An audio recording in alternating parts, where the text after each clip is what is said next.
ये जो तस्वीरें इस वक्त आ रही हैं दरअसल जलाभिषेक की हैं, उसमें मंत्रोच्चारण आप सुन सकते हो। प्रधानमंत्री इस पूजा अर्चना में लीन दिखाई दे रहे हैं। संजय, आप जलाभिषेक का महत्व समझा रहे थे, लेकिन आज जो कुंभाभिषेक किया जाएगा उसमें 11 पवित्र तीर्थों का जल लाया गया है। कौन से तीर्थ स्थल हैं, क्या इनके बारे में कोई जानकारी मिली है?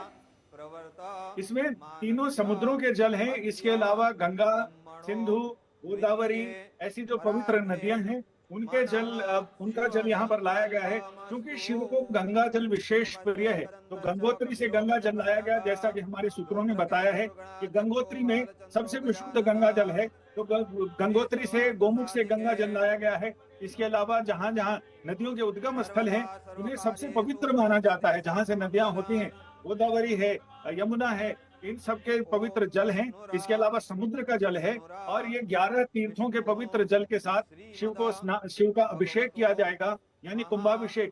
इसमें ये कहते हैं कि शिव को गंगा इसलिए इसलिए प्रिय है कि शिव ने गंगा को अपने मस्तक पर धारण किया है।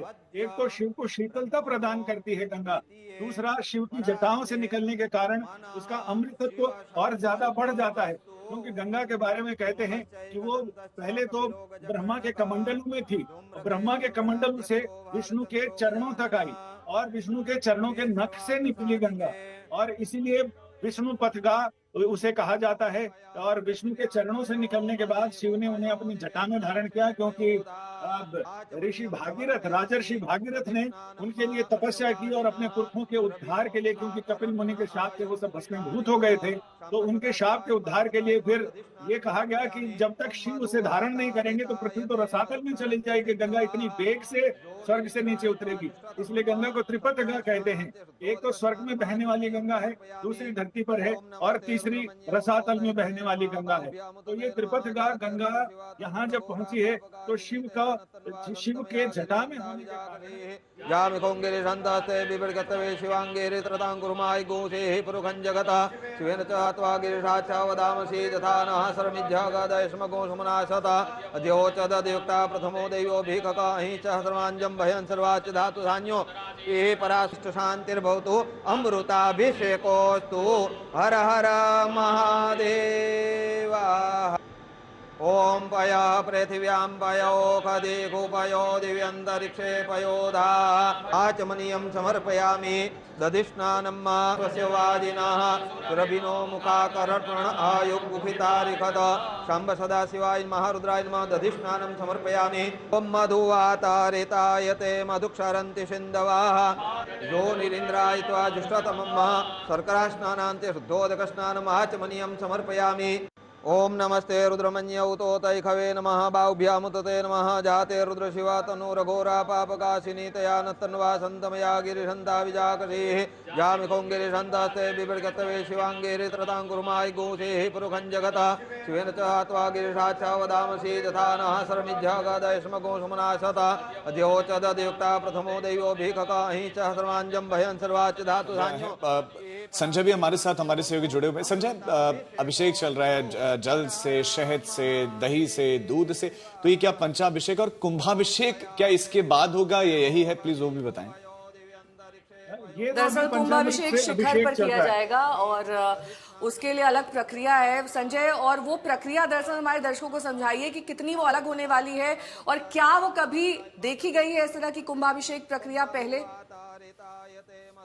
कई मंदिरों में ये परंपरा है कि कुंभाभिषेक किया जाता है, विशेष अवसरों पर किया जाता है, और वो शिखर का अभिषेक होता है।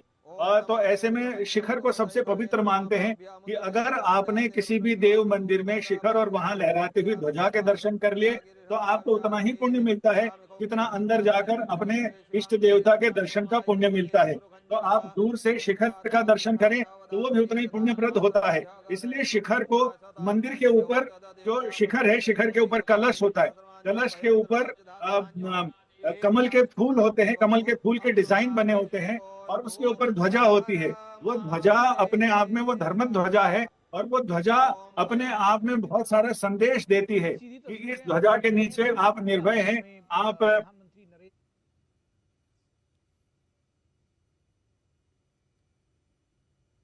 ये पंचामृत से आप इस वक्त अभिषेक देख रहे हैं।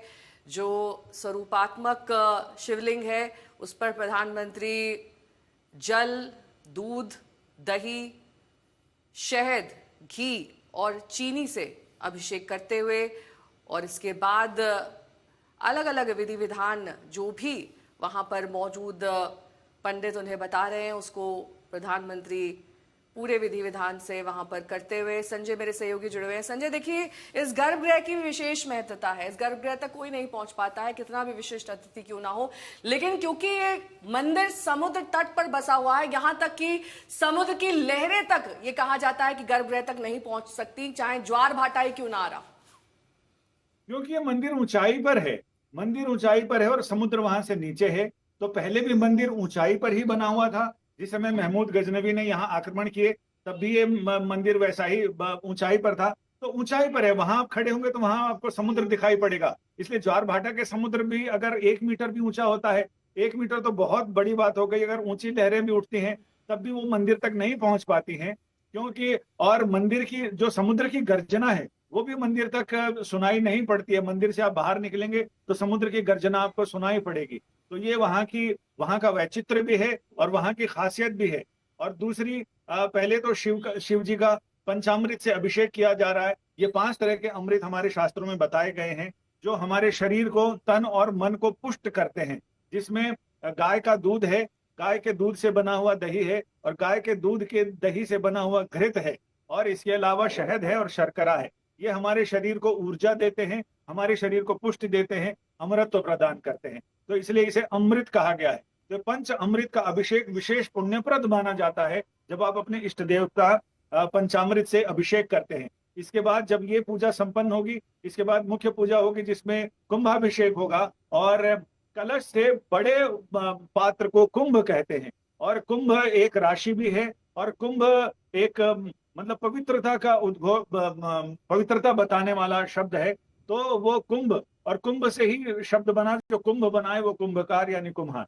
तो ये कलश को ये बताया गया है कि क्रेन के माध्यम से शिखर तक पहुंचाया जाएगा।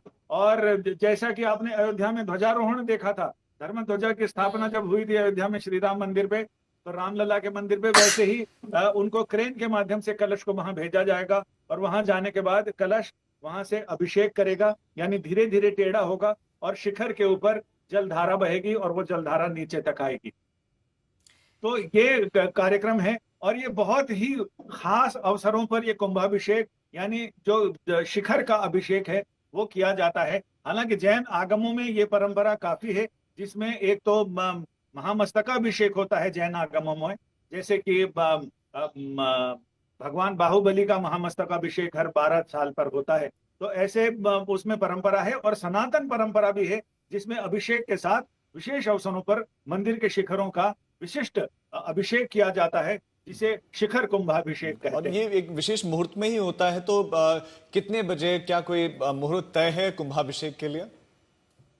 अमूमन ये होता है कि एक शुभ मुहूर्त होता है जिसमें कई ग्रहों का योग हो, और खास करके जिस दिन हो उस दिन ज्योतिषीय गणना में ये देखा जाता है कि उस समय राहु काल नहीं होना चाहिए, और राहु काल को टालकर और उस समय भद्रा की स्थिति भी देखी जाती है, और शुभ मुहूर्त में इसको संपन्न कराया जाता है। तो आज भी मुझे लग रहा है कि जो अभिजीत मुहूर्त होता है, जो लगभग 11:15 साढ़े 11 बजे से लेकर 12:30 बजे के बीच का काल होता है, उस काल में ही मेरा अनुमान है कि ये शिखर कुंभाभिषेक होगा।